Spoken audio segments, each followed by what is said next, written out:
So I read somewhere that the Beatles once said this. Well, I think it was the Beatles. I mean, it's probably the Beatles because they're the Beatles, but they said this. The studio is its own instrument. And to kind of expand upon that, I think what they meant is just, studio recording is so different from playing music live. It opens up so many possibilities, but also introduces new limitations. Like, sure, you might have more than one opportunity to nail a take perfectly, or close to it, but everything has to be captured on microphone. There is no like true acoustic sense because the microphones is what's picking up the sound. Obviously, with like good microphone placements and techniques and all that, you can kind of make it sound truly acoustic. But I mean, the truth is like the ears respond differently to microphones. It's literally biological versus not that. Remember, this was the Beatles, like back in the '60s. They were saying this stuff. But still, like to this day, I will see bands that or artists or whoever that I really like their live performance, and then I go check out the recordings, and they're just like they're good.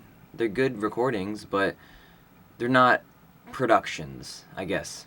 I think these people are trying to just perfectly emulate the live sound into the recorded sound. And again, like that can be okay. It's okay. But like I said before, like the Beatles said before, you have so many more possibilities than just to replicate a live sound. And I'm not making an argument for like overproduction. How I tend to mix my and produce my own music is I still keep it like generally like live sounding. So I'll have like drums, a drum kit, two guitars, and then a bass and vocal. But what can I do with that? What can I do with that limited structure? I can add effects to make the bass more like rumbly and just have the subwoofer going more when it plays the bass. You can't really do that live in the same way. I can kind of expand the drum sound to make the cymbals sound like wider and all that stuff through like stereo imaging. I can layer my own voice like 5 different times to get like a nice wide, big, clear cutting vocal that I literally can't do live because I only have one voice. I really believe that live music and recorded music are two different mediums of music for pretty much this exact reason. I'll see people say like we sound just as good live as we do in our recordings, like that's a flex, but it's kind of not. It kind of just tells me like, okay, the recordings are going to be pretty bare bones. They might be very good and the performances might be very good, but the production itself is going to be very bare bones. And well, I mean, to be frank, that doesn't excite me. I feel like even from like a business standpoint, there needs to be a reason that someone would go to the show, but also a different reason that someone would listen to the recording, if that makes sense. These are two different experiences, and they should be treated as such. Another good example of like, I mean, especially an older band that would do this is Led Zeppelin, because, I mean, sure, they would have guitar, bass, drums, vocals.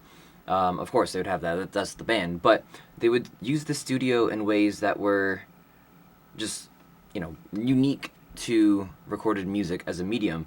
Like, oh my god, I should know this song. But there's a section where something is like the guitar or the vocal is like panning left to right in like left to right stereo.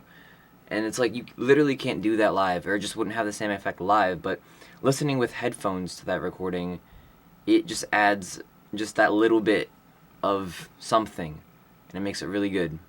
There's just like a little thing here too, but like I love it when modern recordings will just have a ton of distortion on the vocals. It's just that little bit, right? But just you can't do a ton of distortion live. I mean, you can, but you got to be careful about it when you're doing that live, because with the feedback that you get from the speakers and the noise that's being played out loud, distortion just picks up that feedback a little bit more, and so it's just the whole thing. But in the studio, you literally don't have that problem because you're tracking with headphones on when you're doing vocals, and you can kind of add the distortion on after the fact, after the initial recording. But just that like little thing, and it's subtle when it's done correctly, but It's just that little thing, like I keep saying, that little thing. It adds to the experience of recording music. So I guess in conclusion, you should and definitely should have elements of the live performance in a recording, but you just have a lot more options creatively on what you do with that skeleton almost. So get crazy with it because you literally cannot do that anywhere else. And to me, that's what makes recorded music, CDs, albums, whatever, just a very special thing to me. That's how I became a music fan, is through recordings. I didn't really go out to concerts that often, mostly because I was way younger and my parents didn't really expose me to live music or anything that often, at least. So like downloading sketchy MP3s and listening to those was how I fell in love with music and how I pretty much still mainly engage with music. I like to go to concerts, but something about the recorded music medium, man, it's really good. That's all I can say. All right, peace.